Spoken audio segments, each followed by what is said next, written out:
we make it? Are we there? Hey there, friends. I'm zoomed in a little bit. Good morning, good afternoon, good evening, whatever time it might be in your part of the world. Welcome back to the live stream. My name is Jeff Fritz. There goes my mic. Here. Are we back? There we go. My name is Jeff Fritz, and today is Learn C# with CSharpFritz. How you doing there, chat room? The chat room is here, of course. It's very busy over there. We've got folks on YouTube. We've got folks on Twitch, all tuned in. We're going to have a great day today learning about Blazor, learning about globalization and localization today.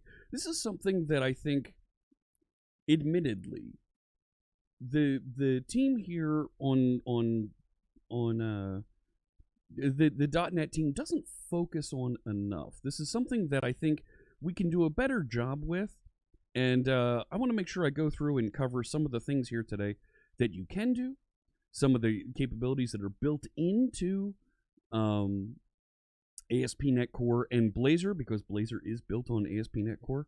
And I also want to make sure that I show you some of the packages that are available out in the community that are going to help you be productive, help you deliver a little bit more value. There we go. That's a little bit better. Help you deliver a little bit of value to your customers, to the viewers of your applications, so that you can take advantage of some of the built-in logic we have for localization, for globalization, and we want to make sure that you as a developer are extremely productive and can deliver applications that just work for everybody everywhere. Let me say hello to the folks that are in the chat room. How's it going there?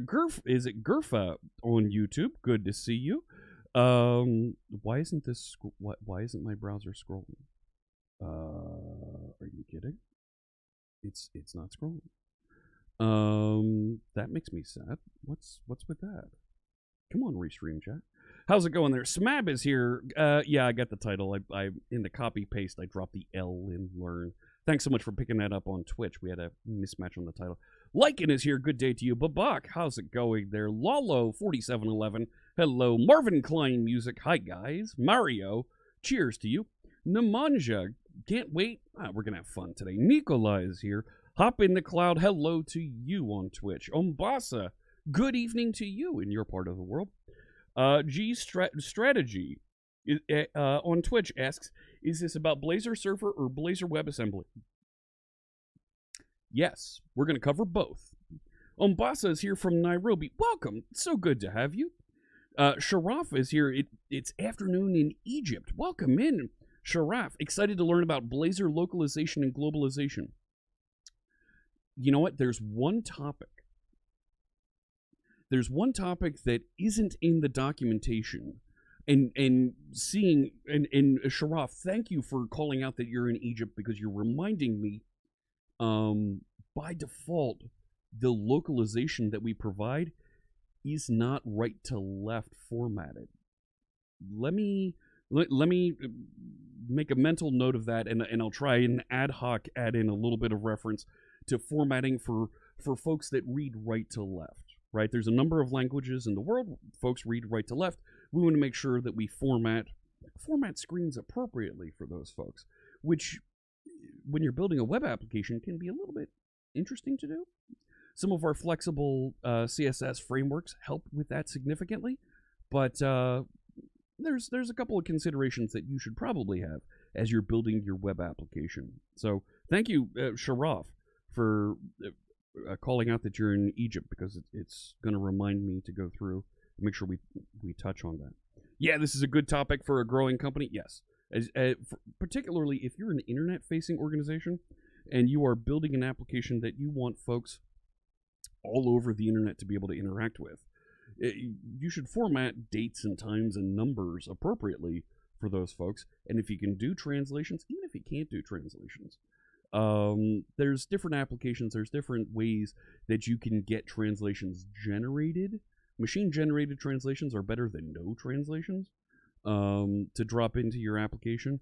Now, I say that and take that with a grain of salt. Machine-generated translations should be pretty good.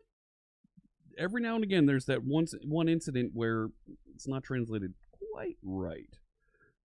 of course, having a human to help translate is going to be the best solution for you. But short of that, if you want to take your best shot at it, doing a little bit of machine translation is going to get you in the mix, going to get you running there. Hey there, and Naki Go. Hello, welcome in. I hope I pronounced that right. Yes, I've been answering some questions over on the GitHub repository, github.com/CSharpFritz/C# with CSharpFritz, and let me make sure that the GitHub command is running out there. Get logged into Stream Elements here. I meant to check this before we got started. It's been a crazy day already here in the Fritz house. Yeah, here we go. Chatbots, chat commands, custom commands, and we will make sure we can turn these off today. We're not doing Let's Learn. We don't have the poll. Yep, we'll turn on. There we go. Yeah, there we go. Yeah, my restream chat is such a great series. Thank you so much. Watching live from Australia is Paul Cooper. Welcome in, Paul. Good to see you. Yeah, let me see if I can refresh this and get my chat reformatted properly. Oh, you know what? That's just the overlay. Hang on. I don't want the, that's fine. I guess we'll work over here. So I will run the GitHub command, and there's the link for you. That'll get you all the code that we're going to be talking through today, all the samples that we're going to work on. Get my gunner glasses on here. I always, I have a problem staring at the computer screen for too long through the day. Taking a look through here, so yeah, there's been a number of great questions opened. I'll touch briefly on that last question, 112 out there, about making a new line character work inside of a string. The short answer is you can't. You want to turn that into an HTML line break, but even then, it's going to get escape for you. So you want to do a raw text if you want to embed a character return inside of a string. Otherwise, do some sort of a replace as it comes out to replace that character return with a HTML line break.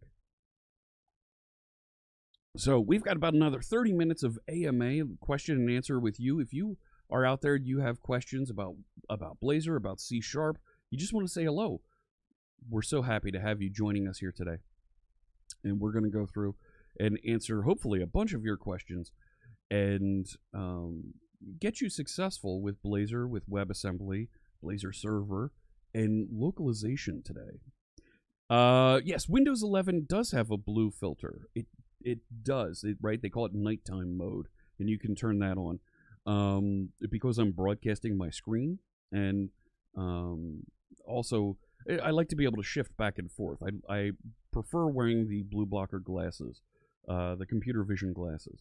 It also kind of puts me in the right state of mind, right? Like when you're getting ready to do some sort of a task, you're going to be doing something. You're going to be sitting down. You want to get everything in the right place, in the right, ready to go. So you're in the right mindset. You're ready to do your thing. It's one of those things that I do that gets me focused. Okay, now it's time to write code. We're putting on the glasses. We've got the music playing that we like, and now it's time to write code. And it kind of gets me in that right mindset. Let me get some music playing here in the background. We've been listening to Streambeats music throughout these series. This is music that is DMCA free, royalty free. You can listen to it wherever you'd like. And we've been listening to it. I'm going to put it on the Synthwave playlist here today. There we go. And this is just some groovy music that you can listen to. Hangs out in the background. Nothing really to it, just nice to have back there that kind of gets us in the mood, kind of gets us focused and thinking. Thank you so much to Harris Heller for making this music available for us. You can find it on Amazon Music, Apple Music, or Spotify, like I'm listening to here, check it out at streambeats.com. All right, there's my attribution of the music so that the YouTube and Twitch police don't come out and come get us. Hey, what are you doing there? Absolutely. Hop in the Cloud points out you need coffee as well. Yes. First thing in the morning, gotta have coffee. You might have tea or some other fine beverage. Whatever it might be, enjoy it. Get ready to get some coding done. How you doing there? Alan on YouTube. Positive Vibes is here on YouTube.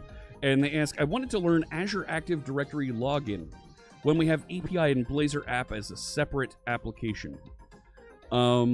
So what you're going to run into is, in order for your Blazor application to have authentication, you need to set up your Azure login inside of a hosted version of that Blazor website, right? Blazor, even if it's Blazor WebAssembly, if it's Blazor Server, you must have a server-side component in order to connect up to Azure Active Directory.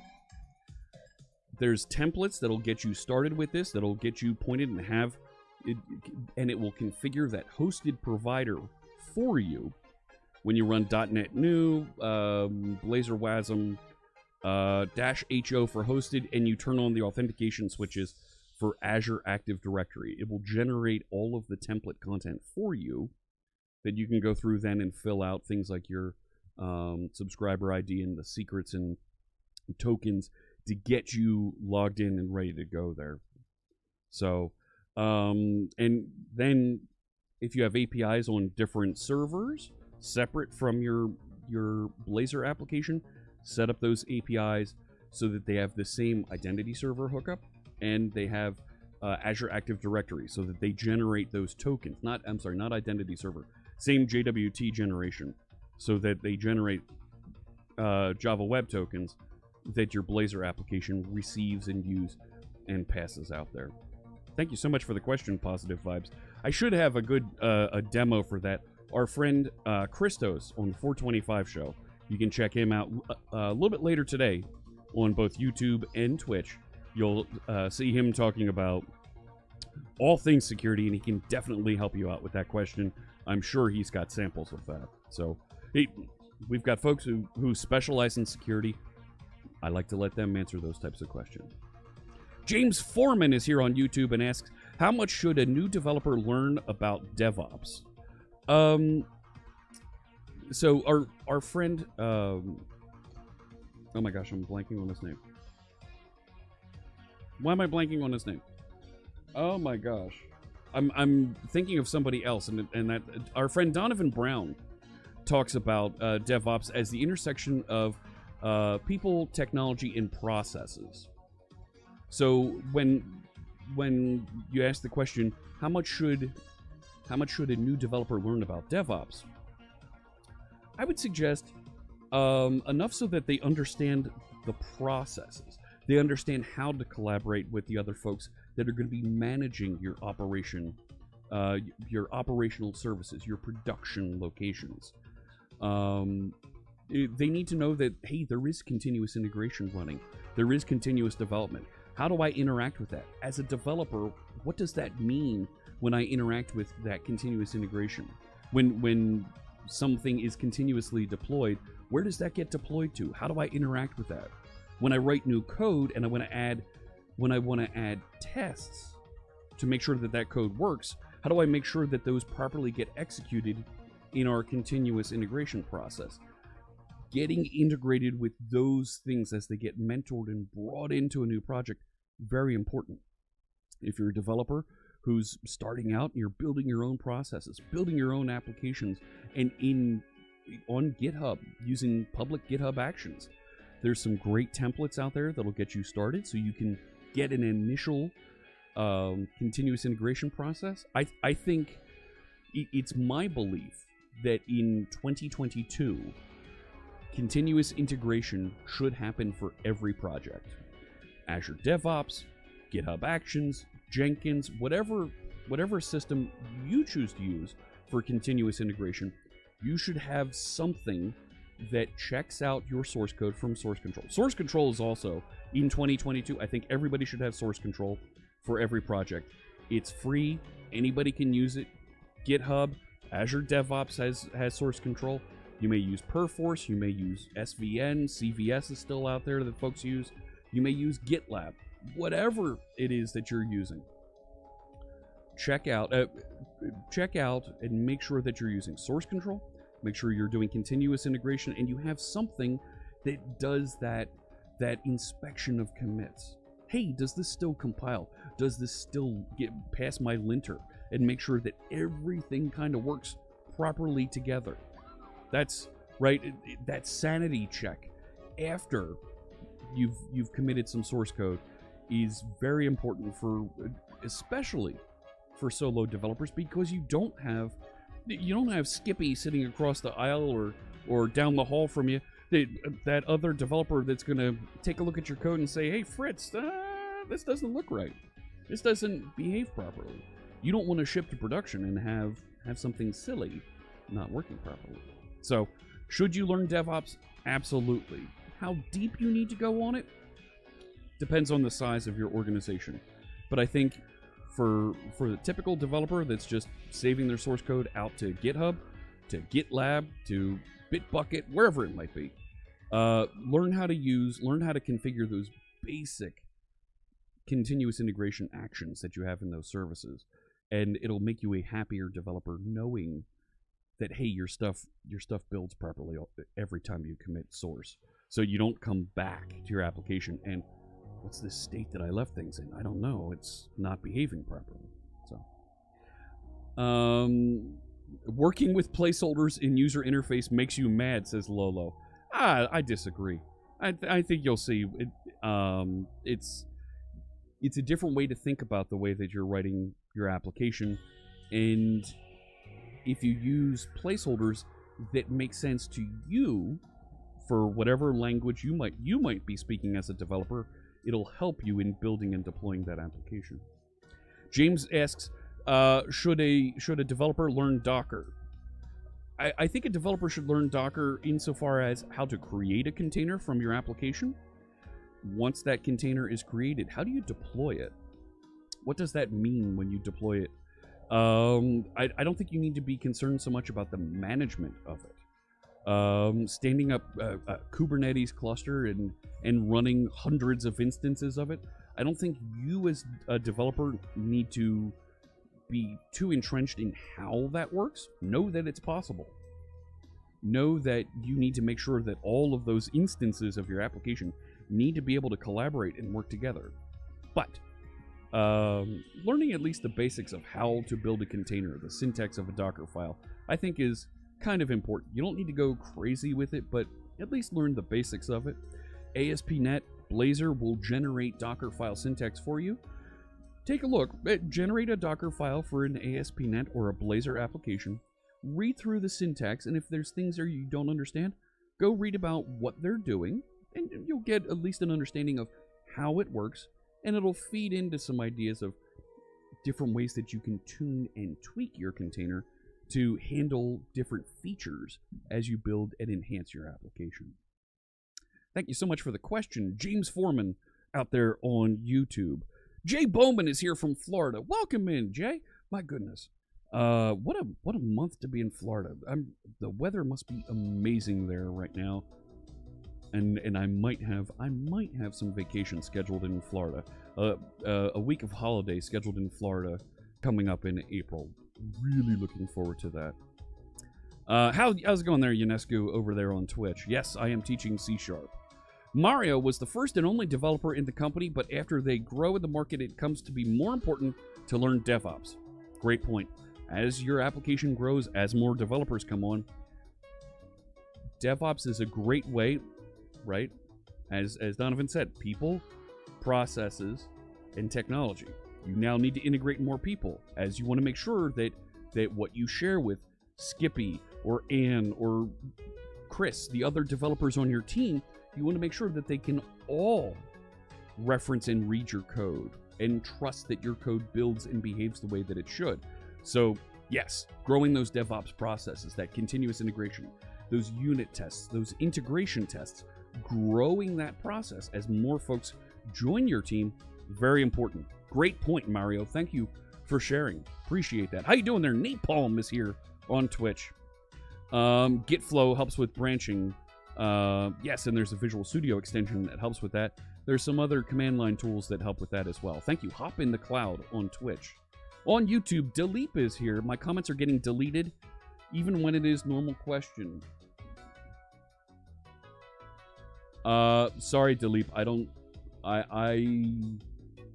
don't see your questions here coming through. I do see the following question that you have. Yeah, I see the next question. I'll get down to there in a second. Thindall is here on Twitch. Good afternoon to you. Jimmy Engstrom is here on Twitch as well. Hello. Yeah, Thindall, I agree. Learn a little bit of Docker concepts.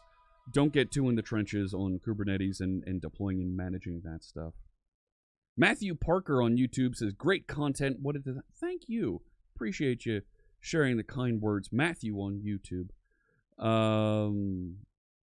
Thindall on Twitch says they generate Docker files by copying and pasting other people's good ideas. Right? That's the easiest way to do this, is the Stack Overflow developer. Look something up on Stack Overflow, look something up on a blog post, copy, paste, and see if it works. Yeah. And that works to a certain extent, right? Make sure you understand what you're copying and pasting. Make sure you read into it and learn from it. It's one thing to look up and say, well, how do I do this thing? Understand what it is that you're learning, that you're reading from somebody else's blog post.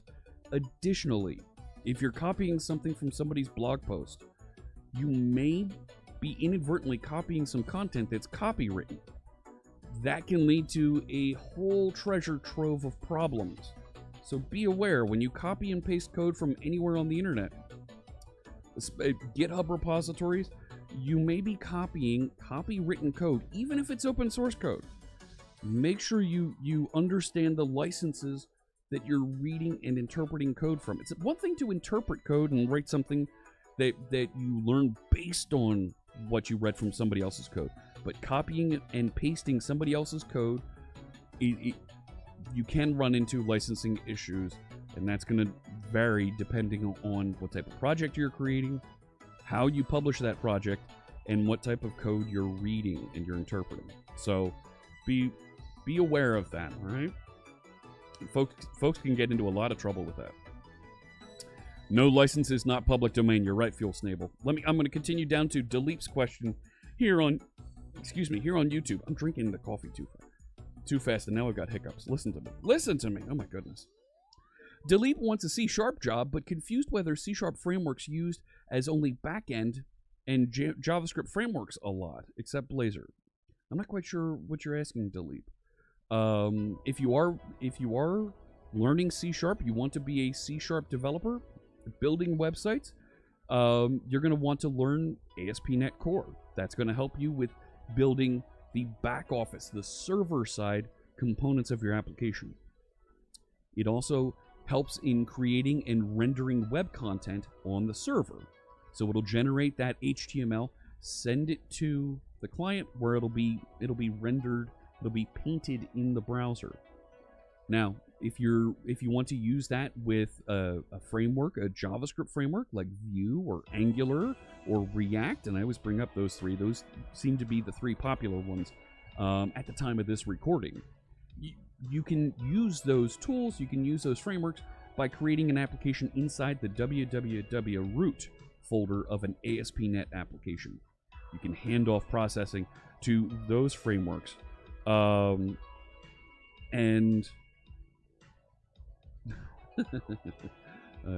the family fun going on here. You can take a look at using those frameworks with an ASP.NET application. There are templates that are available as well that'll get you started with those JavaScript frameworks. If you're working with Blazor, you're going to have C# front to back, and everything that we've been doing as part of this series will apply, and you'll be able to build applications with that. Scrolling through here, John on YouTube says Blazor server has Docker support out of the box. Yes, it does. Blazor WebAssembly, however, does not have the right Docker file template. What are you seeing there, John? you should be able to generate a Docker file for it, and it probably isn't running on Nginx. If you want it running on Nginx, there are folks that have templates out there for Blazor WebAssembly for the static versions of it. You're probably right. You can generate a Blazor WebAssembly that's hosted, and it'll give you the right template for the Docker file. John, do me a favor. Open an issue in the GitHub repository about that. Let me follow up on that. That's something that I think we can do a little bit better job on. It's the exact same Docker file template. Yeah, drop me a line either on Twitter, I'm CSharpFritz on Twitter, or open an issue in the GitHub repository. I will follow up on that. Matthew on YouTube says, what the heck? All of a sudden my screen shut off. One thing I've had trouble finding help with is using Blazor with authentication without using Entity Framework. So without using Entity Framework, yeah, all the identity stuff is wired up to use Entity Framework. So even if you're using Dapper as your ORM, I don't understand what's going on here. My screen keeps shutting off. You can stand up an Entity Framework context just for your identity storage, and you'll be able to work with that. There are frameworks. There are NuGet packages that folks have written that use the default interfaces for identity and wire up to different technologies. I've notably used identity with RavenDB, so it doesn't use Entity Framework, and they wrote plugins, they wrote their own custom classes, so it uses RavenDB for storage. There might be something out there to use Dapper with identity. I don't know. I would have to go dig it up and take a look. That's another one. Drop me a line on that, and let's follow up and talk about that afterwards. Look forward to the streams every Monday. Thank you, James on YouTube. Appreciate that. Vishal Softy on Twitch. How you doing there, Vishal? What are my thoughts on working with C# Core and boards like the Raspberry Pi and the Radume? Radume? Is that how you pronounce that? It's fantastic. I love working with C# and .NET Core on a Raspberry Pi. Really great stuff. C#, .NET Core classes, libraries, all compile and work great on an ARM32 and ARM64 processor. It's great stuff. There's a whole series of training information available on the .NET website about working with IoT with .NET. We even had an IoT month, about 2-3 months ago? We did IoT in all of our blog posts, and we did even a Let's Learn IoT session. It was great stuff. I would encourage you to check that out, but Raspberry Pi is fantastic. I have a Raspberry Pi project that's halfway done that is an ASP.NET Core application that serves a touchscreen website that I can use here in the house to control different things and kind of be that family dashboard. Really neat stuff. Is it Jawad is here from Karachi, Pakistan? Welcome in. Arduino, yeah, okay. That's what yes, Arduino is fantastic with .NET as well. You need to do a little bit of pre-compiling to get stuff to work on Arduino, but it's great stuff. Eggsy's here on Twitch. Good to see you. Yes, YouTube does not allow links in comments. So, good afternoon to Nick from Greece on YouTube. Welcome in, Nick. You like the purple? You like the purple? Thank you so much. Tatra Mountain, is that PL? Is that Poland? Welcome. Super Viking is here on YouTube. Happy Monday to you. Happy spring. Yes, it is. Joed asks, what's the best way for long text storage in a resource file for localization and globalization? You can do localization and globalization in the resource file, yes. There's ways to do that with JSON. And I'm going to show you that with a library from an MVP, JSakamoto, and their package Toolbelt I18 text. We'll take a look at that a little bit later. How's it going there? MK.net on Twitch. Good to see you. No, yeah, no license is not public domain. There we go. I'm finally catching up here. What about copying another copied code? No. That bad idea. Yeah, Stack Overflow does require license attribution. So if you're publishing and shipping an application, you're going to need to put an attribution somewhere in an about page that says, hey, some code was lifted from these locations. So, wow. Okay. Short question off topic. Do I make big use of Copilot? Asks Mario. Or am I writing more code on my own? I do use a bit of the Copilot and IntelliCode suggestions in Visual Studio. Really good stuff. I'm not sold on all of the code that it generates, but it does generate a lot of stuff that is very applicable to what I'm doing. Yes, absolutely. Roberto on YouTube asks, is there a way for Blazor to handle multiple MongoDB databases or connect to multiple SQL databases? Sure. Blazor is a user interface framework. So you can stand up multiple APIs, multiple services that connect to multiple databases. Absolutely. If you have different APIs that are running on different servers, your Blazor application can connect to those various servers appropriately to interact with those databases. Not too hard to do, but you can absolutely reference it. Blazor's just the user interface framework. How you build your services is up to you.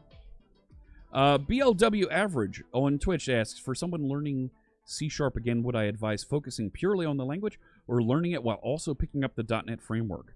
Learn it while picking up the .NET framework. C# is completely backwards compatible. Let's start there. If you learned C# 10 years ago, everything that you learned is still applicable today. There's some new features that you're going to want to spend time on, notably async and await. Generics, you're going to want to make sure you know generics. That's very commonly used now. And spend time with the .NET frameworks. I'm not going to say .NET framework. I don't want to confuse folks with the old .NET framework that ships with Windows. You're going to want to focus on .NET 6. You're going to want to focus on the new features that are available that ship and work cross-platform. It works on Windows, Mac, and Linux. It's really great stuff, and I recommend you check that out. You're going to be amazed at how productive you can be, whether you're working on your Mac, you're working on a Raspberry Pi, you're working on a Linux machine, a Linux virtual machine. You're going to have a great time coding with that. Thank you for the question. Let me see here. Dilip wants to know whether C# is used as a front end, not outside of Blazor. No. Razor Pages, ASP.NET MVC will get you there, but not typically used as a front end in web applications. Blazor is coming on. More and more folks are using Blazor to build applications because of how productive they can be. Thindoll wants to use Blazor mixed mode, where you can write some parts Blazor server and other parts of the same application as WebAssembly. Yeah.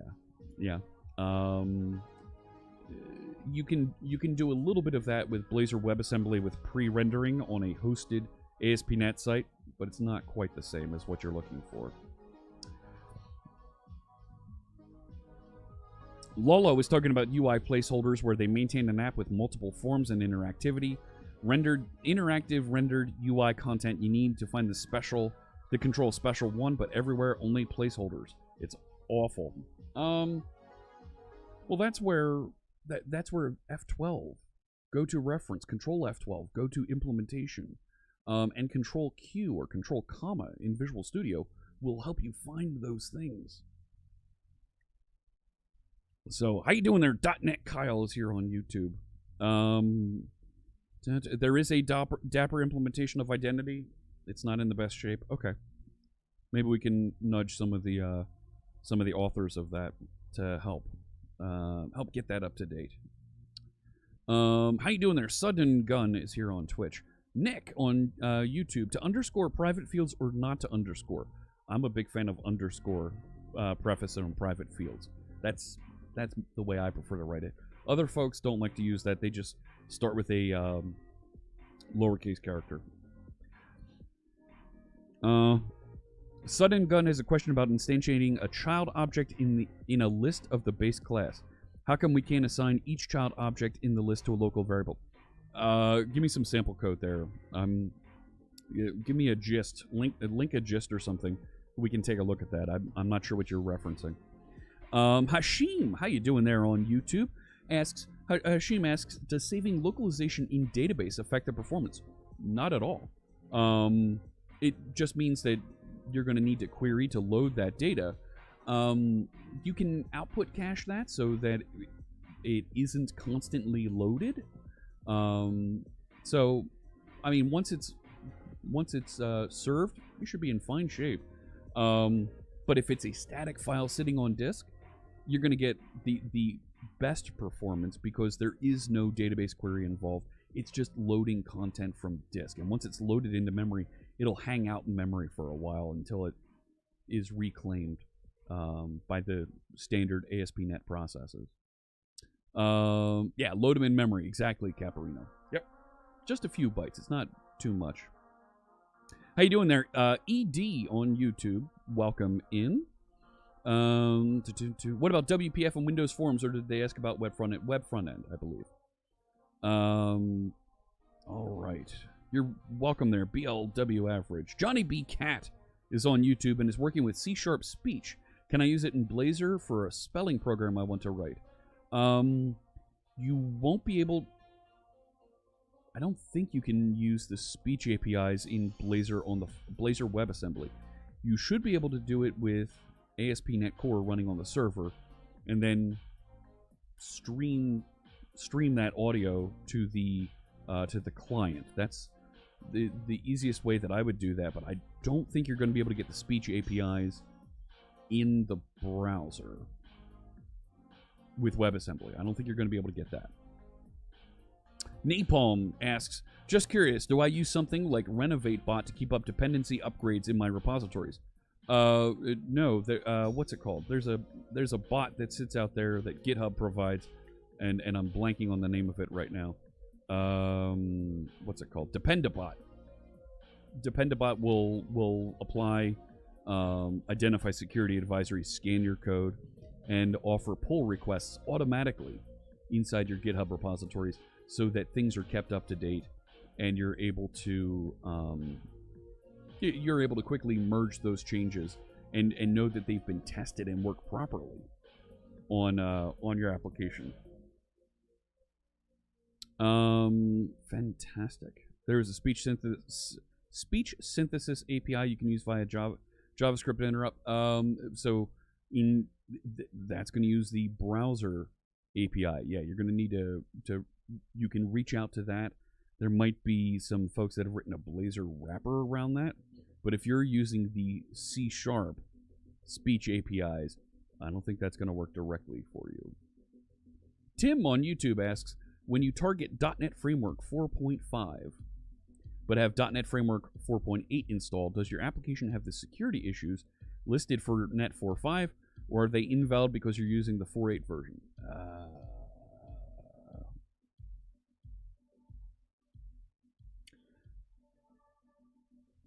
That's a good question, and it's been so long since I've done it, I don't remember.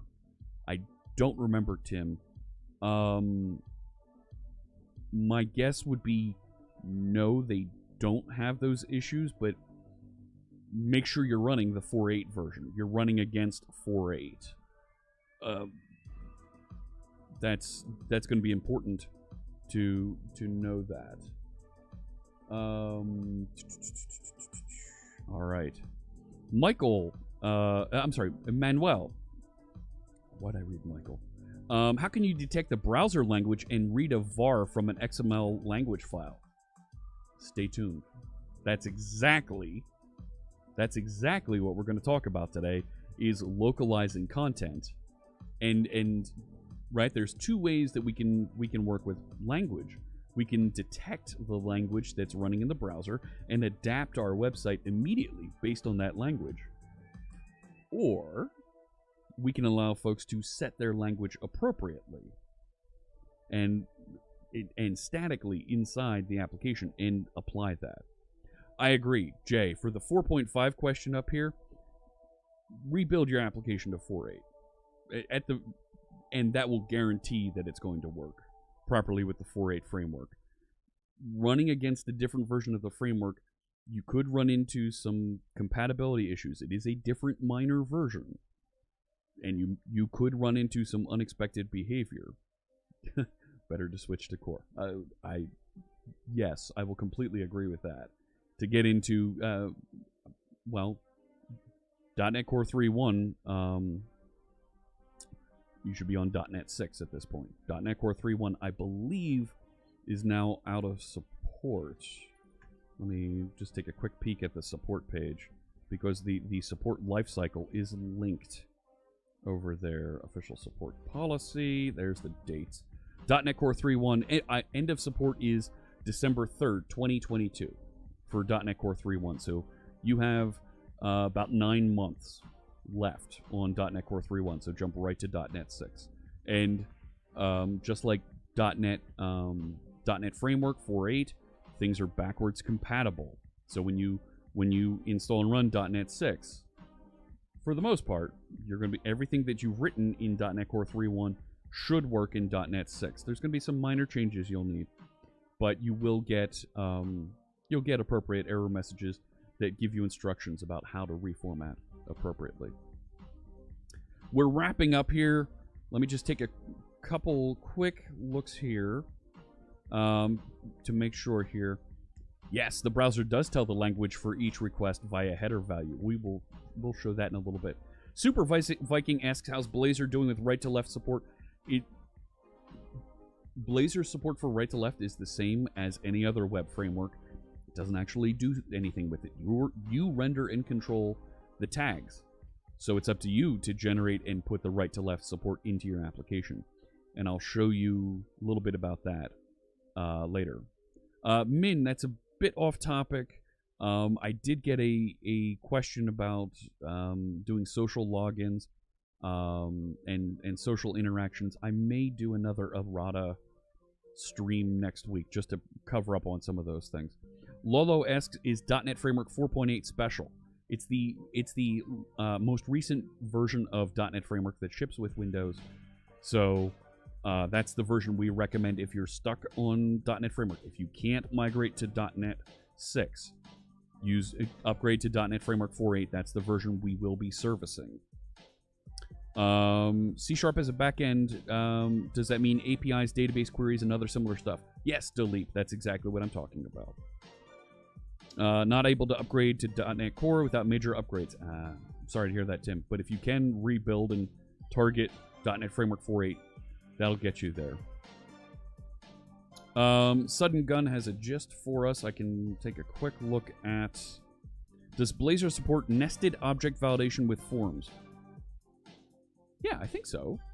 We've done that with, like, address objects. And it picks up and verifies the address inside of it. I believe it does that, yes. .NET Core 3.1 is going to be end of support in December, according to the official .NET support policy. I will share that into chat so that folks can see that. I've confused myself now. There you go. There's the support policy, and you can see when .NET Core 3.1 goes out of support, and we will be on .NET 6 as the only supported version for a bit.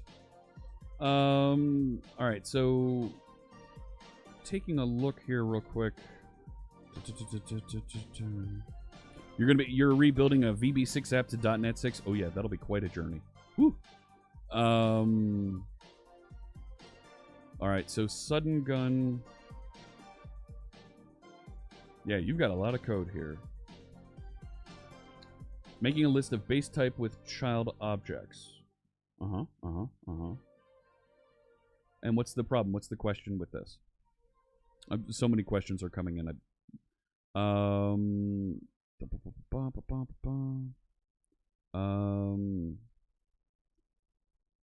When is .NET 7 and .NET 8 planned to be released? .NET 7 is planned to be released in November 2022. .NET 8 is planned to be released in November 2023. Each .NET version is scheduled to be released in November each successive year. I'm waiting to get a little bit of feedback from Sudden Gun here. Yep, Novembers are when you're going to see new ones. Trying to scaffold authentication in an already built Blazor WebAssembly progressive web app and getting an error. I don't know what to tell you there, hit tab. I would have to see code. Can't assign a local variable when instantiating the child object, but can instantiate it.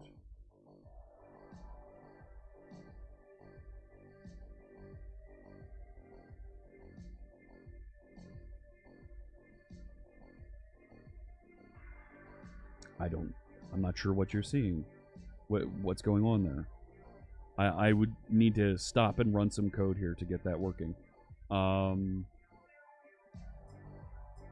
Let me take a look at this offline, and I will get back to you. I have a feeling you just have a scoping issue here. Even then. Yeah, let me take a look at this offline.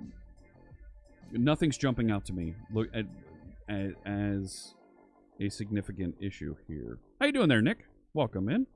Yep, release cycles every year. Does that make .NET the Call of Duty of frameworks?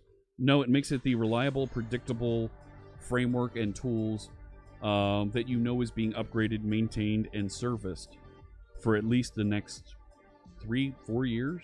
That's our schedule that we're committed to. So, all right, friends. That info was on the link as well. What info? What? Oh, yeah. Okay.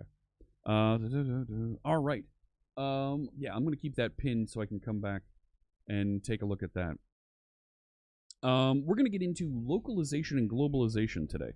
We want to figure out and talk about how we can make our applications work better. Now, work better for folks, right? I speak American English, and I recognize that I am American. I speak 2 languages. I speak English and bad English. Okay, and those of you out there that speak the Queen's, yeah, exactly, America. Those of you out there that speak the Queen's English, I'm sorry about how I butcher the language. But moving on. But there are folks who speak different languages, and that's great. We want to support those folks, and you format your dates and times differently than us heathens here in the States that format dates, month, day, year. What's with that? And with slashes. Folks in Germany, it's day, month, year, and they separate it with periods. That makes more sense to them. That's the way that they read and interpret dates. So, how do we do that? How do we support formatting our numbers and dates differently for folks based on their culture? How can we adapt our application automatically based on what language is configured in the browser? And how can we provide translations? Let's talk about that. Let's show you how Blazor, how .NET and ASP.NET are configured to make you extremely productive with this so that you don't have to think about it. We can make it real easy for you to build translations and invite folks to provide translations and light up those features inside your application very, very quickly. So, and those of you that have been watching my Twitch stream, you've seen how I'm building an application called ClipTalk that has open source translations. As new translations come online, folks can submit changes and they just light up inside the application. And I want you to have that ability in your applications to build and adapt and make it work properly. So let me grab my phone and make sure my phone's been charging here.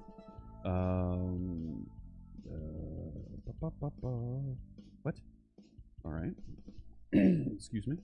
And I'm getting all kinds of text things from the family. There's excitement going on here.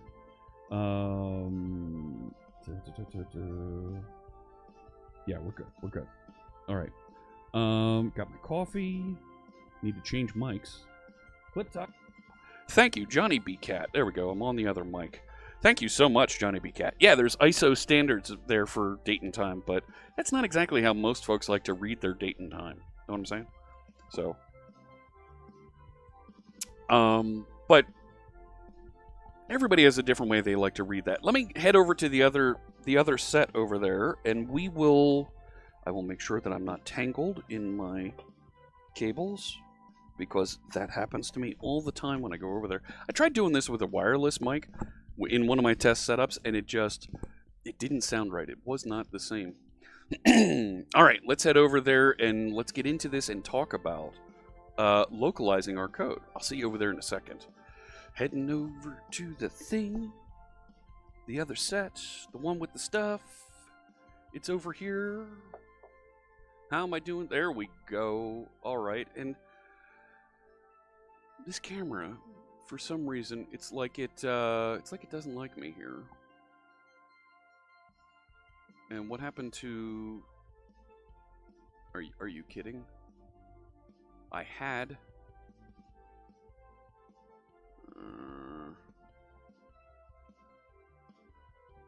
my restream running over here. Come on. No, it's like this machine keeps jumping off the network. Yeah. There we go. Connect to this one.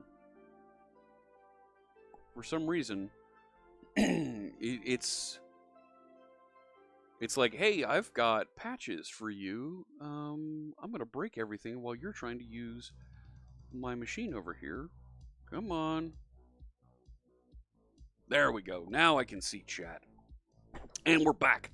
We're over here. We're going to talk about globalization and localization in Blazor. And this is a topic that, like I was saying, I don't think it's covered very well here inside of our documentation, inside of our samples. Quite frankly, I want to go back. If Jimmy Engstrom's still here, I want to go back to the Blazing Pizza sample, and I want to add a localization module to it. Give me 1 second here. I want to just touch that focus real quick on the camera. And I think that's focused better. There we go. We want a SharpFritz here. There we go. I might have to troubleshoot what's going on. Right, I don't like troubleshooting laptops while I'm in the middle of presenting, sharing with you fine folks out there. Background has the same focus. Well, it's code. I'm looking at GitHub. The GitHub is focused. We're good. We're good. All right. So let's get into this. Let's talk about this. When we talk about globalization and localization features, it's two things, right? It's that formatting, like I said, of date and time and numbers, and it's also translations, right? That's localization, is doing translation. Is that a shoe under my phone? No, it's a little beanbaggy thing that helps to prop it up so that if there's messages, if there's text messages, I've had emergencies happen during stream, I can immediately see what's going on there. It's not a shoe, a shoe. So, yeah, as soon as I start demoing, the demo gods come out and take control and cause havoc, right? Loki comes out of nowhere and creates mischief. So, let's talk about turning on globalization for our features, turning on and letting our application adapt to what our browser knows has been requested for the preferred languages here, so it behaves appropriately. All right. So there's information here and links out. I need to finish writing some more of the content down here, but all of the samples are inside the repository. They work. I made sure they work. I checked it before I started stream. But we're going to talk about this today, and there's a link here into the globalization features for Blazor, the official documentation. We're going to walk through some of these samples. I've tuned them a little bit here for our interaction, but we're going to talk through and walk through this today. So when you start lighting up and you want to do globalization, you want to format dates and numbers properly, you need to start turning on invariant globalization to start here. So, I'm sorry, when you don't require globalization, you want to turn on invariant globalization so that it's not going and trying to do all these other things. Otherwise, when you're in a Blazor WebAssembly application, Blazor WebAssembly, one of the first things it does, if you don't turn on globalization, it kicks all that stuff out. It says, forget it, and eliminates it from being delivered. So you need to turn it back on by inserting this into the project file. Let me show you. I have a component that's built and inside of a server-side application here. Let's back this out so we can see it a little bit better and close all my files. And let's start with the server-side application. So I created .NET New Blazor Server so I could have this application here. I don't want to look in that folder. There it is, server. And you see, I haven't actually put anything inside this project. It's the default stuff, right? This is the basics. You don't have to go and add anything. Localization comes with ASP.NET Core and Blazor Server. Okay. So I've added in here a couple things so that it becomes a little bit easier to see that globalization is running in here. So I have a sample that's out here, and it's hosted. That this is the default sample that's inside that doc. We could host it at a page here, culture example 1. I just embedded it in the index page, but you'll see here it'll output what's the current culture, okay, and it's going to output dates and numbers for rendered values using standard 2-string formatting, okay, and it's going to use input elements here that use that culture, and you can see it's binding a date, binding a number, and that set a type here, date and number, so you get those formatted date and number input elements. And down here we're just specifying we're going to use today's date, and we're going to use 1999.69 as a number to format, right? Because some numbers format differently in different cultures. Let me take a look at chat before I run this sample and we see how this is going to pick up my culture from my browser and start showing how this works. Actually, I'm going to turn it off. I've got, 1 second. Let's turn off. No, we're going to be all right. I think we're going to be all right. Yeah.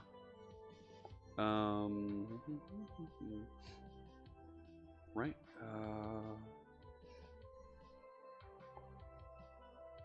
Yeah. We'll be all right.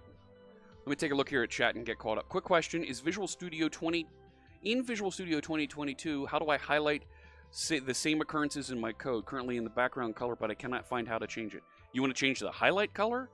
Go to options, code formatting, general, and you'll see there's highlight colors in there. You can also go on to the search box in Visual Studio up here, and you can search for colors and change font size or color of text. This is, there you go. And you're looking for the highlight color. It's going to be in here somewhere. Highlighted written reference, highlighted variable, highlighted reference. It's going to be one of these is what you're looking for. You can change the color behind that by just updating this. Okay. Taking a look here. What's an advantage of an attribute with a generic? I need some context of what you're looking for there. Am I going to show how to force a specific culture? Yes, Cools Boy. We're going to do that in just a little bit. How can you extract the year out of a date?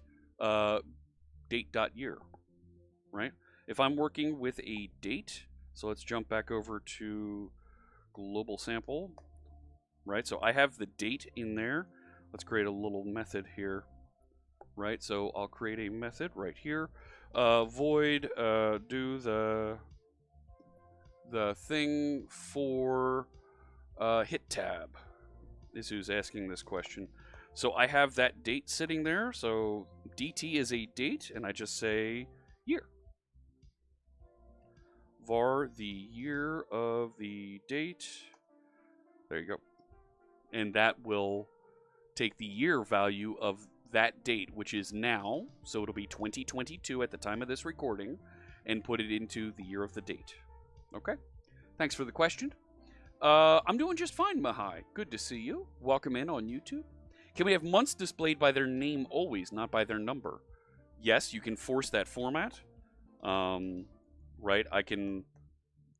let me leave that sample there. If I want to format formatted date, right, I can say DT to string, and if I want to format it with day, month, year, right?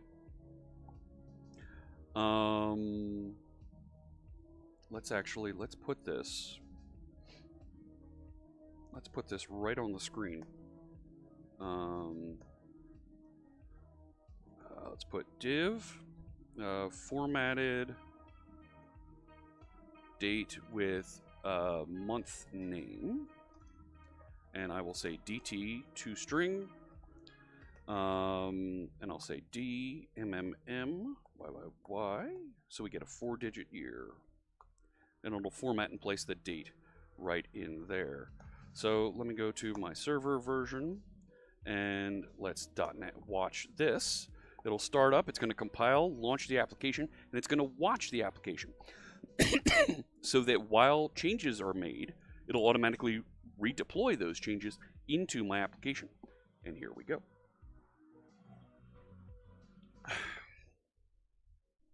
Lots of excitement at the Fritz house this weekend, let me tell you.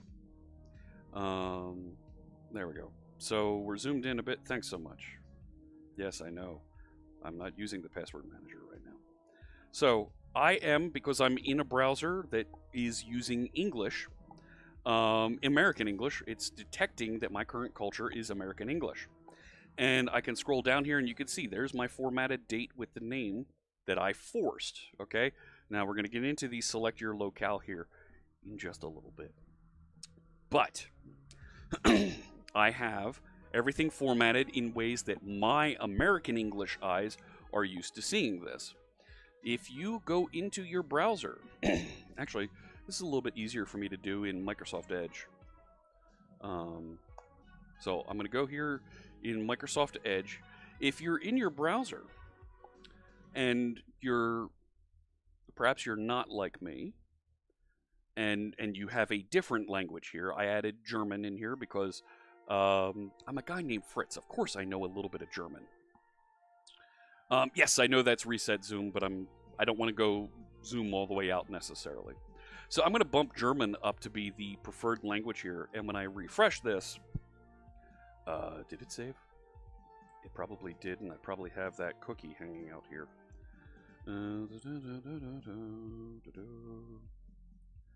Let me, thanks. Don't show this again. Look, I appreciate the help, but I don't want to see that. I want application, and I want to take a look at cookies. There's one here. There it is. Clear the cookies. Thank you. Are you kidding? Am I going to have to restart this? I move that to the top. It should be picking up and using that language here. Did I configure something wrong? Let's do it over here in Firefox. And Deutsch. Apply and restart. Hello. Thank you. And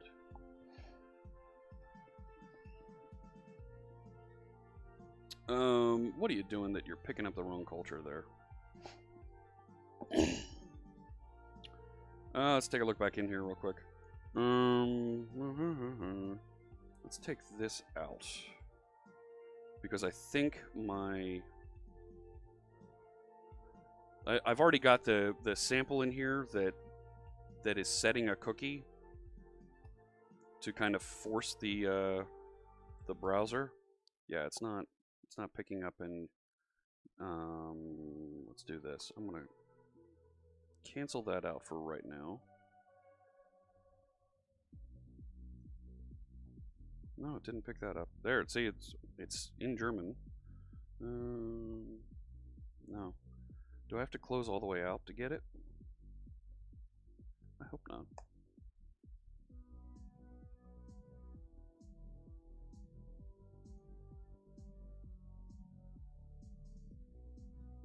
Come on.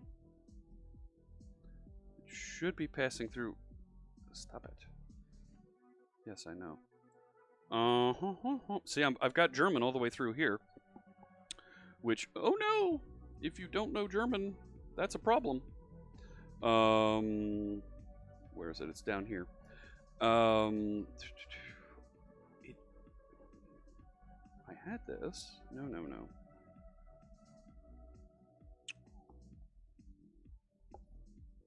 It's supposed to be picking up and using that localization because I add builder services, add localization, and it should pick up and just start doing it without you interacting at all. No, it's not going to pick up. Say it's not. There's something overriding it behind the scenes that I'm blanking on where it's being set. Is that inside my?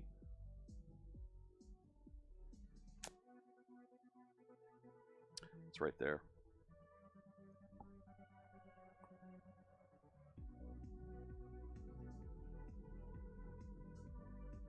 Yeah, take that out. The idea, what I'm trying to do here is, I'm trying to give you the ability to override and get whatever language you want, and I've mixed the two. I've mixed the two demos here, and now neither of them is working. Well, it will be, right? So let's clear that out. Back over here, down here, rebuild it. Come on.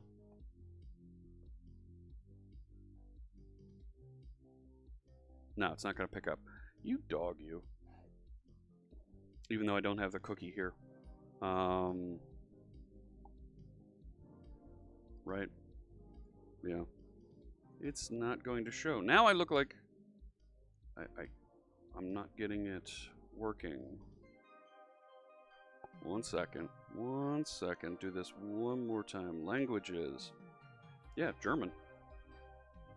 No, it's not coming up. Fine.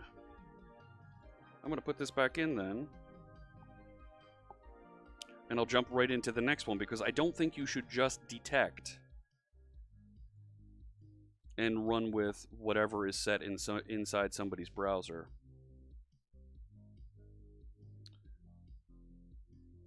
This should light up and run by default inside the browser.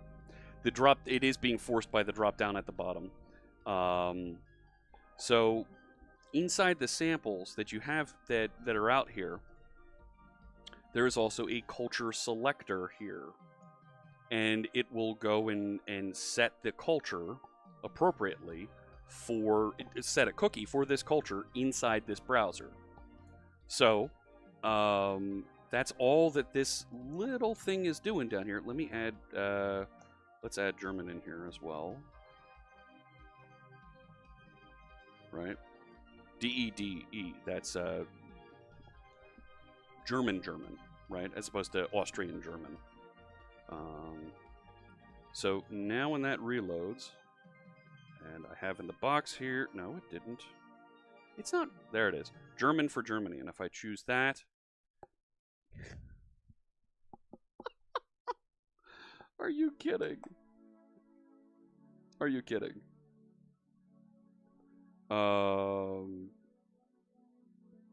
Like sometimes, right? Supported cultures.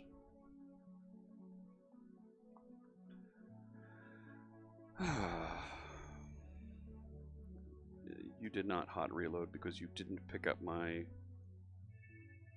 Yeah, it's not even picking up Spanish here.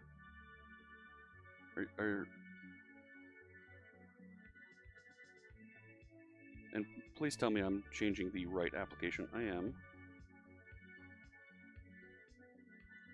This is so frustrating. Let me tell you. Because I had this working. Yeah. And it's still not doing that. All right. What time do we got? 10:18. I am missing it. What's the default way to detect it? It should be picking it up. So what's supposed to be happening, this builder services add localization is supposed to pick up the accept header inside the browser. So if we go F12, you can see this is all set up to German here inside inside my browser. And if I go to this page that was requested, you'll see in the headers here, right? Accept language. See it there? German, English US with a 0.7, and then English with a quality of 0.3. So it's telling you, if you know German, give me German. If you know English, give me English. English US. If not, I'll take just whatever English you got. Okay? So I'm not quite sure why it's picking up and showing the it should be okay. This supported cultures down here is for the translation bit that I want to show in just a second here. But it was picking up and doing, say I have this global sample, and that's the globalization reference in here. Tell you what, let's just back out. Make sure that I did this correctly over here with Blazor server. Globalization, invariant globalization, we don't, because we do require localization, so we're not setting that. There's a couple other ways to set this. The demonstration component is in play. Builder services add localization. It is right there. Okay. And specify these are the supported cultures. Set default culture, add use request localization.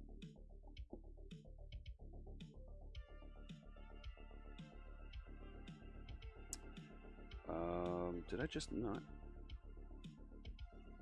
Give me that. And let's take that out.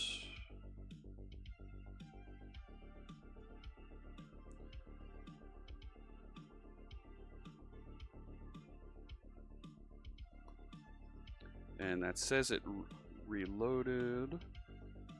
No. Rebuild that. Because this needs to restart. It can't just hot reload. It needs to restart and reload all the things. No.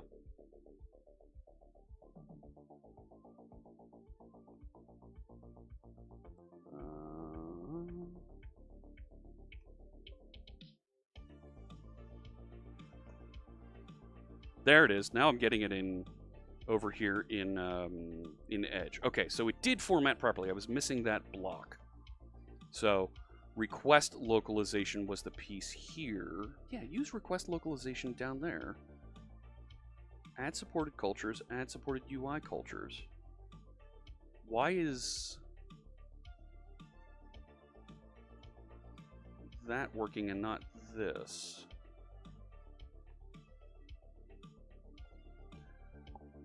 I see the same syntax here, so I'm not going to, yeah.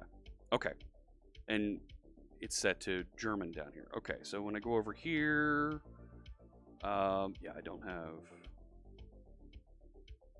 that. Okay. So this is supposed to detect and show you appropriately the various format, and you can see. How did it just jump over to English US? So German, and it's got in the day, month, year format with the dots separating them, comma for the decimal point, period for the numeric separator. Okay. And also how it handles for the other components here. All right, now notice it's not translating. It doesn't translate this component, okay? That text is kind of part of the browser, and because the browser isn't translated, it's not. And right, I had it translating over here. You go back to German. So now when I go into here, because I told the browser to translate, now I get translations over here for German months, okay? Which look mostly like American English. So, yeah, we're not going to use fixed strings at all. Was it the use default culture, set default culture? It should have worked anyway.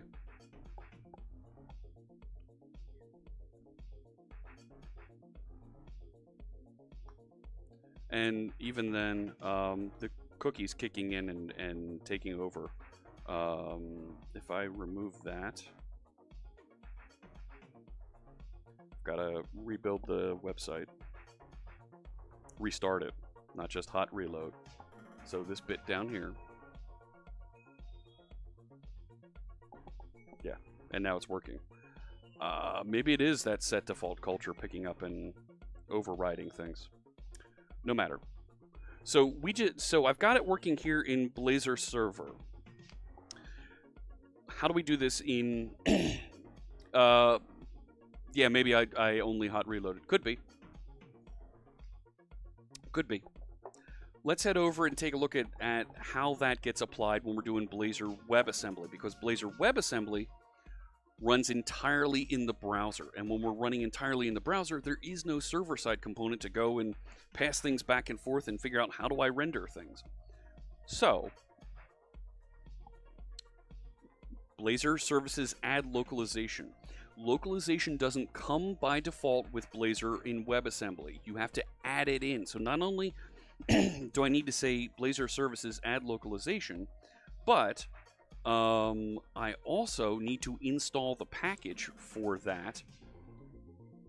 .NET package, .NET add package, Microsoft extensions localization. You need to add this in. It doesn't come with the WebAssembly packages, the WebAssembly template by default. Okay, so get that in, and you can then do builder services add localization. I've got some other bits down here so we can do that. Static drop-down list and set my culture, also using Blazor client. Let me go over and we will run this now using WebAssembly. Yes, I know. Thank you.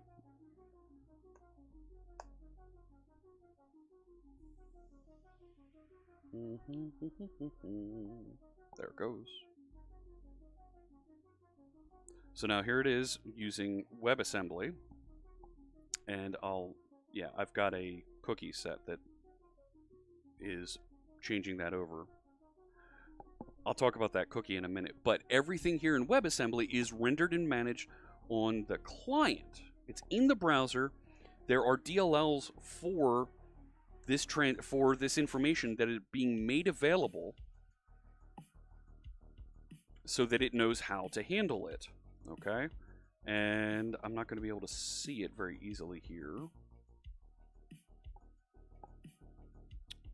Excuse me. If I delete that cookie, let's go try and delete that cookie again and see. It should.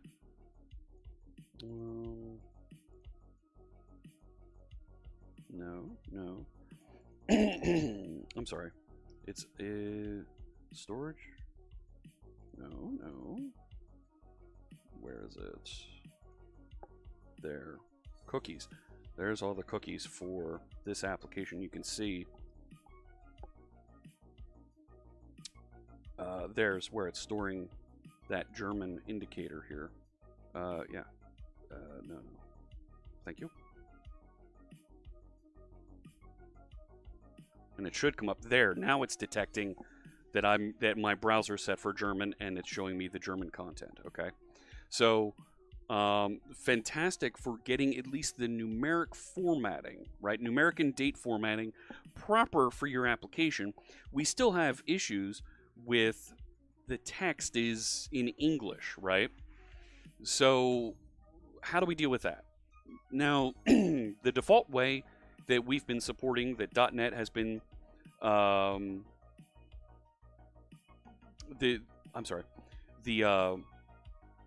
default way that .NET has been supporting using building localization, building translation, is through resource files.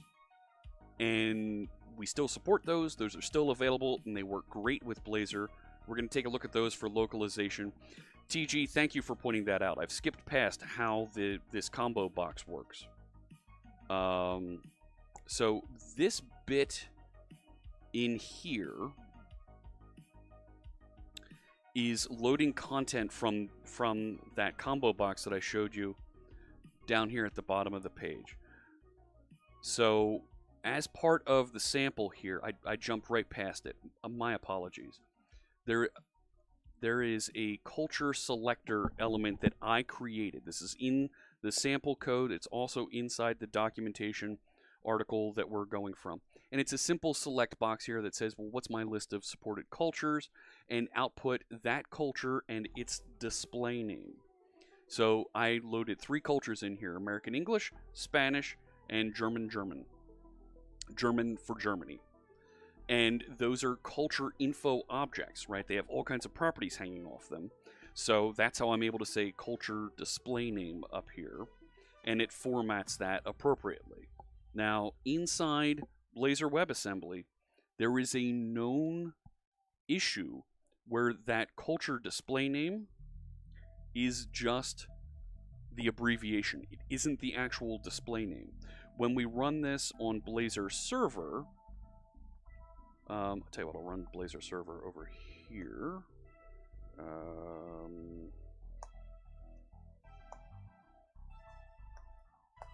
just run that. And this culture chooser is the exact same code, whether you're running on server or you're running in WebAssembly. Yep, reload the one. Yes, I know. Okay. Notice here, it's outputting display name, and it outputs the display name formatted appropriately and translated appropriately for my current language. So it says English in English, Spanish in English, German in English. But when I change over to Spanish, notice it has all 3 translated for Spanish. Now, does that make sense? I don't know. Because if I'm reading Spanish and I actually want it in German because I speak German, that's not German in German, right? So what you can also do that's in here, and this is a missing piece that isn't part of WebAssembly. You can't do this in WebAssembly, but on server side, what you can do, I have that same culture selector component here, right? And there's my supported cultures. What you can do is change this to native name. And what native name is, yeah, let's .NET watch so it's hanging out there. Come on. There it goes. Not that one. So now when I open that up, now it's the native name for that language. So I have English United States in English. I have Espanol. That's what Spanish folks expect to see for theirs. And Deutsch. The Germans understand the word almond. I get it. But this makes it easier for folks in those languages, if they don't, to get it, right? And I'm using these three as an example. For folks that only speak Arabic, it'll appropriately appear using that font and that text, okay? It makes it easier for folks that are local in those languages to step through and interact and see that content. Now, what is Blazor server get? What's going on there? So what's happening when this culture info interacts on the server version, it's setting a cookie by reaching out and saying navigate to culture set, and there's an API controller out here that just sets a cookie right here. Okay. Inside the culture selector for client side, it invokes a little JavaScript method here, right?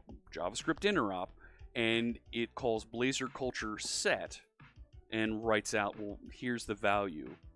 And if I go to, that index, I wrote window Blazor culture, and it just stores in local storage those values.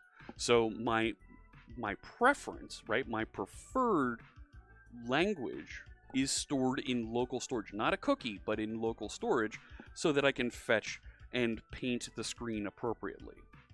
So when you see inside of Program CS, what's happening, where'd it go? That server in the client app right here is it's going and saying, get me the JavaScript interop and get the current culture that's stored in local storage. If you found something, set the current culture here for the thread and for the user interface to whatever culture was chosen in that drop-down box. Otherwise, if you didn't find one, here's the default culture, go set it. It's American English. So when you are in the server-side sample, I believe it does this. No, it's not doing it in main layout. Where?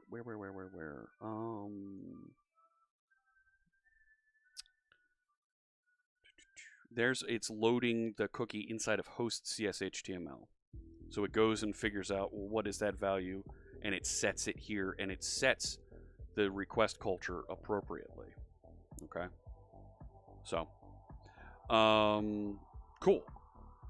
That's how we can force the culture to whatever we want, but I want to get into translations here. Yes, you're an English speaker and you don't know the Arabic word for English. Exactly. Yeah.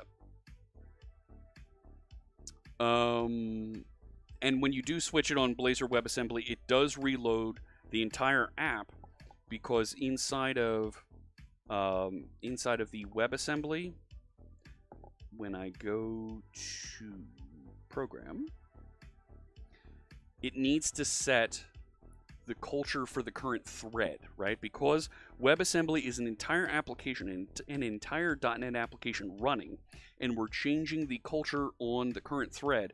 We need to restart this. We need to reconnect and rerun so that we get that culture set appropriately on the thread, and all of our rendering for all of the pages and components goes through and has that culture correctly set. Doesn't seem to have concise code, unlike React. What's not concise about it? I've added features here that add a drop-down box that allow you to set your preferred settings. I don't have to have these in here, and it'll pick up automatically what browser version you have, what browser language setting you have, and it'll load appropriately those preferences. This is to add an override. And quite frankly, I think somebody should write a component that does this automatically, because everybody ends up building this kind of feature into their applications.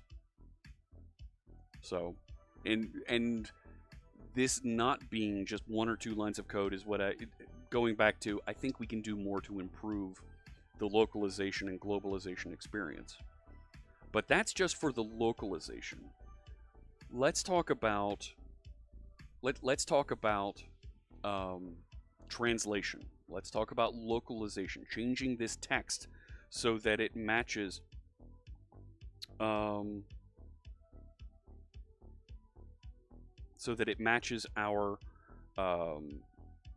preferred culture. Okay, so there's just too much going on, and I'm getting distracted here. My apologies.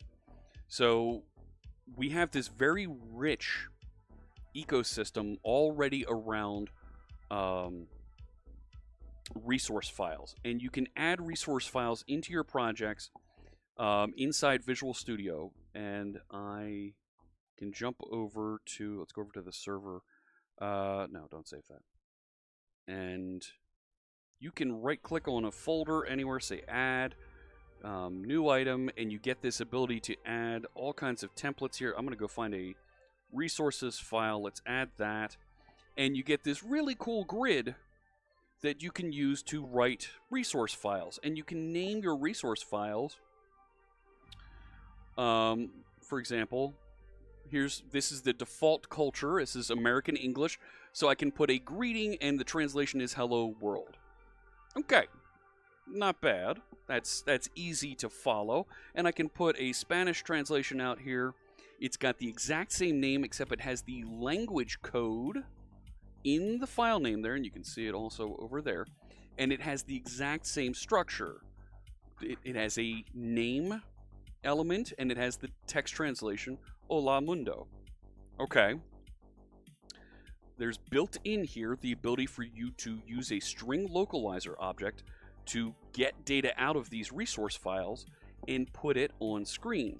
So inside of my culture example razor here, let's move that over, I inject an iString localizer of type culture example, because that's the name of the type of my resource file here that I'm loading from. Okay, so culture example here becomes culture example inside my localizer here. So that gets injected. It is made available to me inside this application. And I can start working with that using this type of dictionary access into the name of whatever localized string I want to output on screen. So I can do it that way, or I can put it into a variable like this and output it right there. Consequently, when I'm over here, this is the server version, right?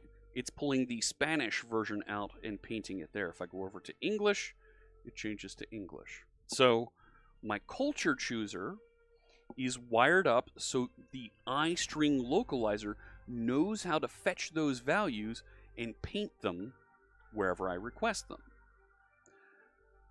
Easy to do.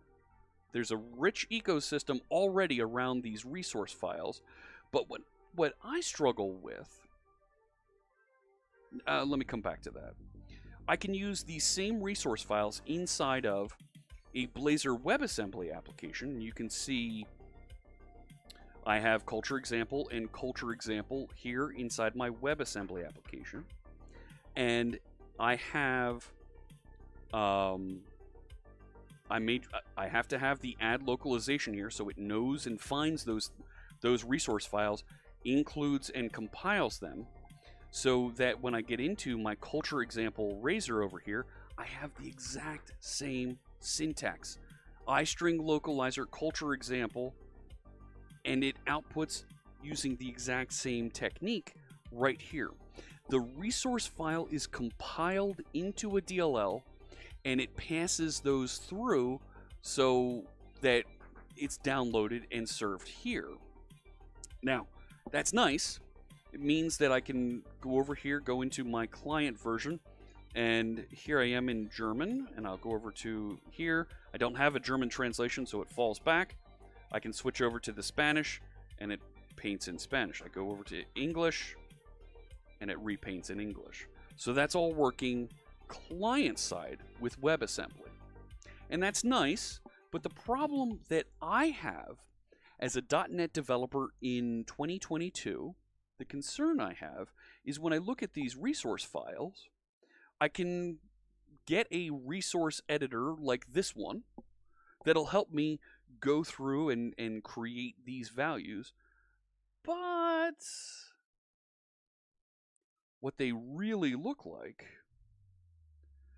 is this giant XML file with a schema and a whole bunch of comment information. And the actual translation is literally that. 123 lines, of which, and look at this, reshader, right? There's information here about the schema and the type of reader and writer that are interacting with this. 107 lines of it are schema. About 30 lines of it are comments on that schema. And a license up at the top. License of version number declaration. Just so I can get that. Now, granted, this compiles out, right? This gets compiled, it's turned into a little DLL and shipped into my application. That's nice. That's really good for reducing the size of what's running and deploying and happening inside my application. But there's a better way. Current UI culture is not implemented. It might not be, but it's something that should be at some point. There's a better way to do this, a simpler way to do this, because I don't know about you. Telling somebody that they need to get an editor embedded in Visual Studio Code so they can figure out how to handle and ignore all of this content might be acceptable for some folks, some professional folks that are used to doing that. It's XML, which means it's going to be a little wonky when we compile and work with it in source control. But one of our MVPs, Jay Sakamoto, I believe he's Japanese, wrote a library that he calls Toolbelt I18N text.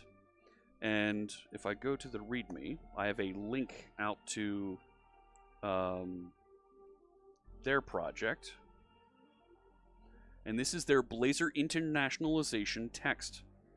And it very quickly and easily does the translation into other languages. Yes, the XML for the resx it's not just compressed, but it's compiled. It's turned into a binary format, into a DLL, and shipped down. So it gets very, very small. With this technology, we can use that same string localizer if we wanted to, or I can ship JSON, or I can ship CSV. That is where I think we can enable more folks who want to be involved in translation. JSON's pretty easy for folks to understand. It's still a little bit tech savvy for us, right? If you don't understand how to format JSON, you might miss a comma on something. You might put an extra quote inside of a quoted string, and you might not handle it properly. CSV means I can open this in a spreadsheet. I can open this in Excel or Google Sheets or what have you. And I can load up and folks can interact with that spreadsheet of here's all the values that I have and do their translations just reading down the list. When I want to enable translators, they might not be technical, but they can help when it's in this format. I like that. There's a couple things that you have to do to go through and enable this library, and I encourage you to check out this library. I think it's a fantastic job that's been done here. Add a reference to the project, write out JSON files or CSV files appropriately. I wrote JSON files for this. You write them into an I18N text folder over there. So I have my resources en.json, my resources es.json, and inside my program I have to add not just localization, but add I18N text, so it registers all the things to be able to locate and find and work with these. Now, it does a little bit of compilation, a little bit of code generation behind the scenes so that it can have that type appropriately for us. And you can see it's identified and it knows what a greeting is, because I have a greeting right here. Let's write another one in there just to make sure. Yeah. I had it right. So we'll do my resources, and let's do German, because that's the one that I know off the top of my head. Greeting, and it is, of course, Guten Tag. Okay. So I've added another one here. It doesn't have to recompile. This only knows here's the types that are inside of my project, but I can go now into a page, and with that type registered, I've injected my internationalization library here, and down here I've created a variable called my text that is that resource that I named here, right? I18 text my resources, because it's called, this type is my resources because that's the name of this file over here. Okay, so what that does is it gives me a little bit of type ahead here, right? Of course, it's not going to give it to me inside Visual Studio Code. You make me sad. Let's jump over to that project here, because it does give me type ahead in Visual Studio, full Visual Studio.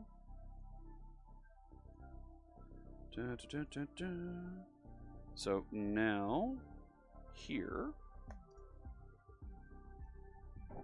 come on now, friend.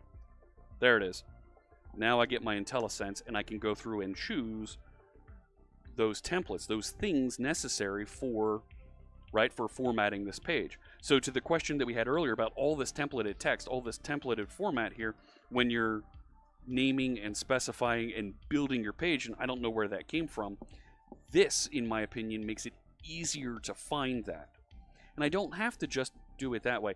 Oh, last piece that you need to make sure that you actually tell it to go load that document here, right? Get text table async and go get this my resources thing for this page inside the context of this page. And what it's going to do is it's actually going to go on disk and find that JSON file, and it'll read that JSON file into memory.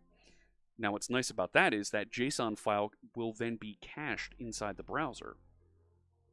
So, okay, it might be a little bit more space, but it's a standard JSON file. It's going to get broadly compressed when it goes through the whole web server transfer process. And because it's a block of JSON, it's going to compress up really small. Standard web technologies know how to compress, ship, and cache that, so that when it changes, when that JSON file changes, it recognizes there's a new file and gets the new version in the browser.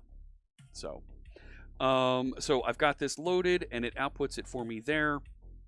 Well, that's the standard thing here. But now I'm referencing those objects, and I say .greeting or whatever that block of text is. So let me save and run this. And now let's go over to here. I will stop that one. Thank you. And I have it already configured here. Now, there is a way to do .NET Watch in a way that it'll automatically rebuild and add the translations into the document as you're working. And of course, what happened here? Oh, you have to stop. Back over here. Do that again.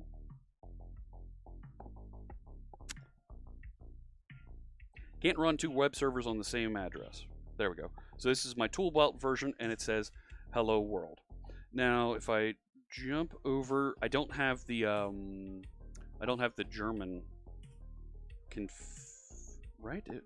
Yeah, I'm still in German here. It should have grabbed and done the translation for me.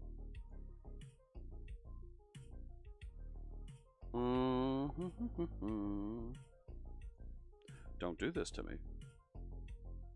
Don't do this to me. Let's go over to Edge, because that was behaving a little bit better for me. There it is. Now I got Guten Tag. It probably has the cookie logged there, or the item in storage. So it loaded the appropriate text because I have German set as my preferred language. I'll go back over here to languages. Move that down one so that English is my preferred language. and refresh that browser, and it now says hello world because it detected which language that I'm running, formatted, and shows that language file, that JSON file. You can actually look at the, and I'm doing this with WebAssembly, but it works exactly the same using Blazor Server. There's documentation on the website for how to work with that. If I bring up network, disable cache, reload this, and you will see right there it loaded that block of that language there. It tried to load English US. I don't have an English US. That's the one that I have here. So it failed over to the more generic English version. This file didn't exist, so go get that one and paint it appropriately for me. So it knows how to fail over from more specific dialects to more generic dialects. Okay? You love when I speak German, Mario? Danke, appreciate it. Is I18N text a NuGet package needed to install before use? Yes, and I didn't go through and explain how to install that. I just pointed pretty much to the project, but there are very clear steps here. .NET add package, create your localized source files, build the project, and there's how to do the .NET watch. Configure your app to use the service. So using for dependency injection, add the I18N text. And here's the format for that my text block, how to get it working. And I pulled this all together in that one demo file. You can also use indexing directly on the name of that file if you want to go grab that. And then run it.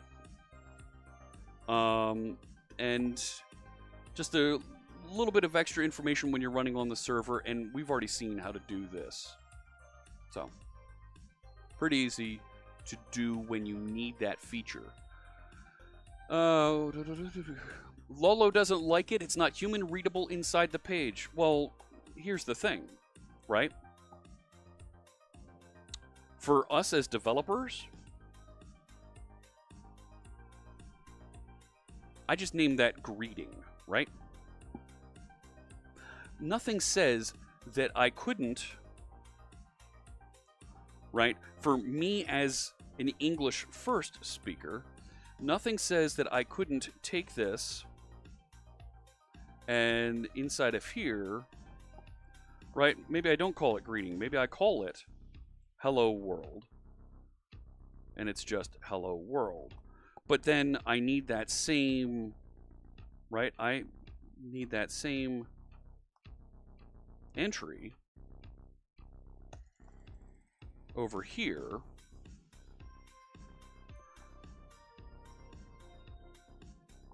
Right? And same thing in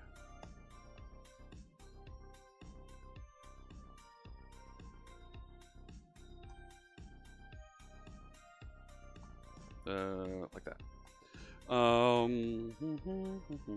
Now I need to .NET build again so it regenerates that new object. And if I go back to index razor, I can delete that and I can reference hello world. Looking at my time, I got about 5 minutes. And no end user, that's right, no end user is going to read the code. So for you as a developer, you want to be able to read it and get something that looks a little bit more friendly for the way that you read and see the world. Well, go ahead and make those names appropriate for your language. Okay. Now, there is, when you use the resource files, there is some syntax that if the resource name that you're looking for doesn't exist, it just outputs that name. So, yep, Shift F2 should get you to that value from the Shift F12. Yeah, it doesn't know how to do the references for that. But if I go over here, it should jump me through. No, I just want to do F12. No, that was page down. And it jumps me through to this object, which doesn't show me what the value is of it, but it's there. This is not the same channel as the one on Twitch. No, it's different. How you doing there, Fierce Kittens? Good to see you. Okay, so we've done translation. We've localized our numbers and dates. The last thing that I want to show you is Humanizer. And this is something that I think is kind of important for us when we start to think around formatting of relative dates and numbers and things. There's all kinds of really useful formatting here to take numbers and dates and various features and strings and turn them into something that humans read, to pluralize. So there's all kinds of features in here that you can add to do this automatically. Fluent date. I can say 2 milliseconds and it will return timespan dot from milliseconds. But I can go the other way and it will output an appropriate block of text for, there we go. An appropriate block of text for relative dates. Right, and I didn't put together an see, it does pluralization. I didn't put together a demo for this. It's literally something I grabbed at the last minute. It was like, ooh, we should do this. Right, come here. Where's the date stuff? There you go. So you'll see this type of format for dates on various websites to be able to say date time now and take off 30 hours and it'll output the string yesterday. Not only does it output the string yesterday, but it'll translate that. It automatically localizes that. So you don't have to figure out what the translation for Swahili is for yesterday. Humanize already has that for you. Tomorrow, or right, if you take now and add 2 hours, it'll output 2 hours from now. Really great stuff. What do you mean it seems like I'm not watching Twitch chat? I am watching Twitch chat. Can I post the link in chat? This is github.com Humanizer. Give me a second. When I get over to the other machine, I'll be able to post it over there. So there we go. Earlier, it seemed like I was watching another Twitch channel's chat. Nope. I'm watching a restream, and it has both YouTube and Twitch, and I've been seeing everything. It looks like there was a block of time where there wasn't any Twitch comments coming through. So, let me wrap up here. Does the end-user browser need to modify the setting in order to see appropriate localization and globalization? No. And that's why I added, and I showed this down here, the ability for you to add a little override combo box. So by default, it detects, and when you use the add localization, right, and we saw that over here in Edge, it's detecting that my browser setting, where is it?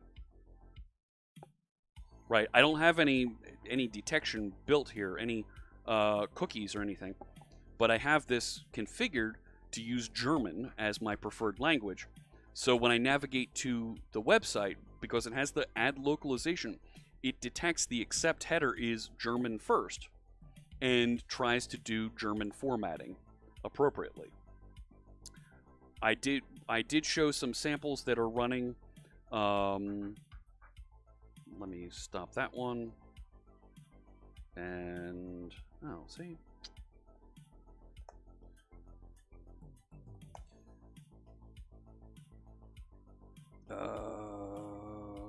What?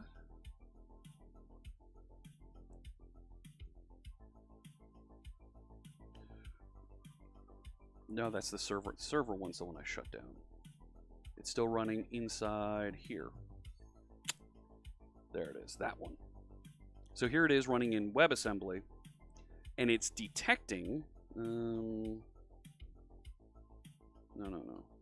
This one. And by default, this is detecting. Now, see, I've got the hang on, I've got the storage already configured for this. It should detect. Come on. What language I prefer. Is it here? Yeah. And it's in local storage. Yep, there it is. So delete that entry, refresh this. It's going to detect my browser setting. It should have detected my browser setting and jumped over to German. If I force it to German, I don't have a translation on this one, but there it's done the German numeric formatting. So I don't have the translation in this project, but I'm not sure why it didn't pick up the German configuration first. It should be doing that. And I saw this both in this, let me start the server version again.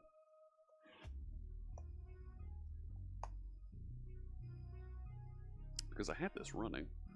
Can the resource file be auto-generated by a database? Well, instead of having it come from the files on disk, you can inject your own implementation that goes and fetches from the database. It's this iString localizer is what's being referenced here. That's page here, culture example. See this iString localizer right there. You can implement that yourself and have it pull from wherever in a database you might have those values stored. So iString localizer is what you want to implement, define your own version of, register that, and you can go and present that content appropriately. That's not the server version. Let me bring up the server version. Did it open it in? I've got too many browsers now.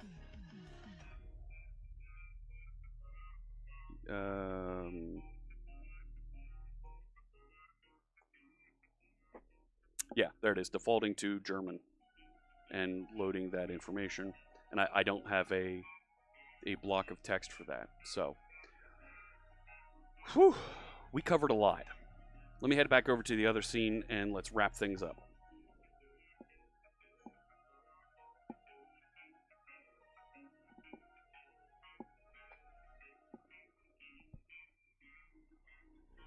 All right. So there was a slight issue there with the demos where it wasn't picking up the default settings, and I think it was because I had overridden the defaults. I had saved something because I had used the combo boxes in my browser. I'm going to double check that and update the samples appropriately. I think it's important to have, if you are going to introduce localization and globalization for your application, I think it's important to have that drop down to allow the override for the culture. Great example of this is you're sitting down at a colleague's workstation. You're working on you're working on a publicly accessible machine, and you're in a foreign country. You don't speak French. You don't speak whatever language. You don't speak Italian, Portuguese, whatever it might be. And when somebody comes to your website, if you can provide that little bit of override, hey, reset this. I want to make sure that I can read it in English. That helps with accessibility, not just the localized capability, but it makes your application more accessible to those folks who speak a different language. It would be better not to use mytext.greeting as a value, but as an attribute, so you can have it in German, and it gets translated. So that type of feature is available. There is, and I didn't get into localization using attributes of data models. So it'll generate those labels appropriately directly on the user interface. Yes, this video will be available later. It's being recorded and being output. So Amazon.se is almost unusable in Swedish, so some Swedes prefer English, including Jimmy, on Amazon. Makes sense. I can understand that. There's another, you found a library that uses localization with YAML files. That sounds dreadful. I can't stand YAML files. So, but if that's something that you enjoy, if that's something you like using, more power to you. Thank you so much, everybody, for tuning in. Let me wrap things up here. Let's call it a day. That's not the song that I wanted to go to. That's the new song. I guess I'm okay to wrap with that. We can wrap with that. You always hear bad things about YAML. Yeah, YAML uses as its limiter, as its delimiter, space characters, not tab characters, space characters. So space characters and carriage returns, which means you can't see it. If you have a different font than what was expected, what was initially created with, you don't know if you formatted things properly. That can be treacherous for some folks. Yeah. Does the localization change even when the doc type header? No, it does not. Nope. So there's so much that we can do with localization, and there's so much for globalization. I want to do a little bit more about this for our Blazor series. I want to pre-package some pre-recorded content and get it shipped over there. I want to take a look and get that loaded so you have a little bit of reference material. What about when you have a lot of text in one section that needs translation support, not just one word? In practice, to add each word in a resource file, no, I would generate that entire, if you have like a paragraph of text, you have a code of conduct or something that you want translated into all of those languages, I would put that block of text. I think the JSON file format works nicely, but I think there's some options there that I would choose instead of the default resource file. I would put that content somewhere on disk and load it differently. Some folks suggested loading from a database. I would look at putting that somewhere else that's a little bit easier to manage for a large block of text, not just a few words in a string.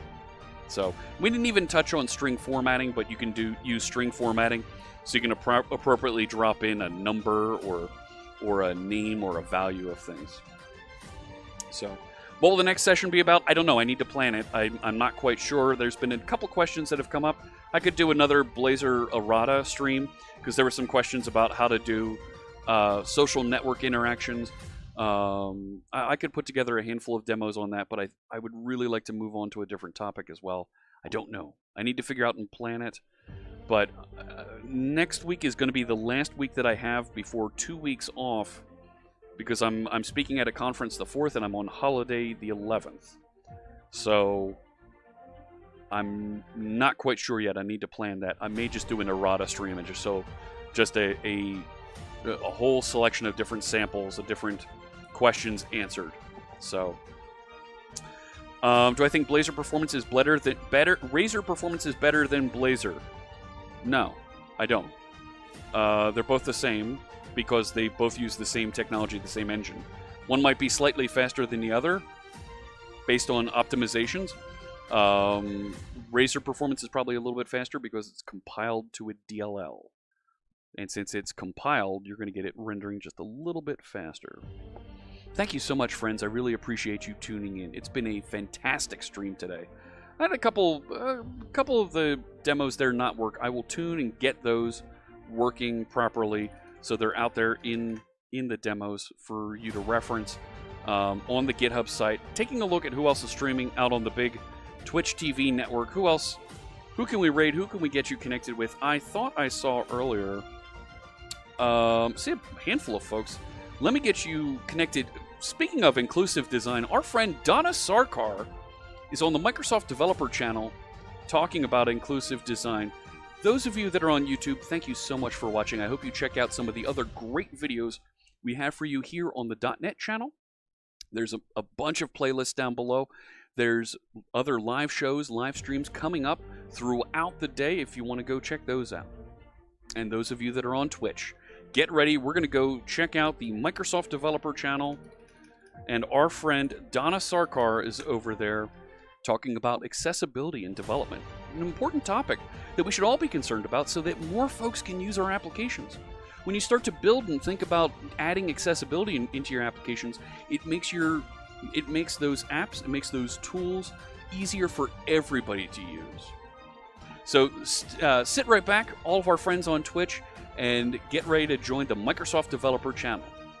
My name is Jeff Fritz. I'll see you tomorrow over on my channel, twitch.tv/CSharpFritz. Take care.